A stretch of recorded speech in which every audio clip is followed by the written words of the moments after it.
ప్రాంతంలో ఉన్నటువంటి కొల్లేరు వాసులు అమాయకులుగా ఉంటారు. వాళ్ళు కొల్లేరులో తప్ప బయటకు వచ్చి బతకలేరు.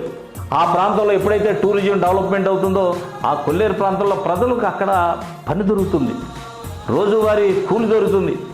ఎప్పుడైతే టూరిజం అవుతుందో వీళ్ళకు కూడా రోజు 200 ఇచ్చేది 400 ఇస్తారు, 500 ఇచ్చేది 1000 రూపాయలు వస్తుంది. అంతేకాకుండా వీళ్ళందరికీ కూడా జగన్మోహన్ రెడ్డి గారు ప్రత్యేకంగా కూడా ఇంకో బ్రహ్మాండమైనటువంటి ఆలోచన చేశారు. ఏమిటి ఆలోచన అంటే, ఈ కొల్లేరు ప్రాంతంలో వాళ్ళందరూ కూడా వలస వెళ్ళిపోతున్నారు. వలస వెళ్ళిపోవడానికి కారణం ఏంటంటే, ఇక్కడ ఈ చెరువులు వచ్చిన తర్వాత కొల్లేరు కొట్టేసిన తర్వాత బయటికి వలసపోతున్నారు. వీళ్ళు ఇక్కడే ఉండాలి, ఈ ప్రాంతం బాగుపడాలంటే ఏం చేయాలని అంటే, దీన్ని ప్రత్యేకంగా రెగ్యులేటర్ నిర్మాణం చేయాలి.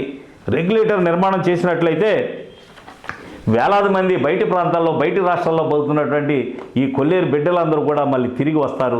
ఈ రెగ్యులేటర్ నిర్మాణం జరిగితే వందలాది రకాల చేపల రకాలన్నీ మళ్ళీ పుడతాయి, చక్కగా కష్టపడి బతుకుతారు, బ్రహ్మాండంగా వాళ్ళ జీవితాలు బాగుంటాయని ఆయన చెప్పినటువంటి మాటలతో మేము కూడా ఆయన చెప్పి రెగ్యులేటర్ నిర్మాణానికి త్వరలోనే మరి శంకుస్థాపన చేయడానికి కూడా త్వరలో ముఖ్యమంత్రి గారు వస్తున్నందుకు కూడా ముఖ్యమంత్రి గారికి నేను ప్రత్యేకంగా కృతజ్ఞతలు కూడా తెలియజేస్తున్నా.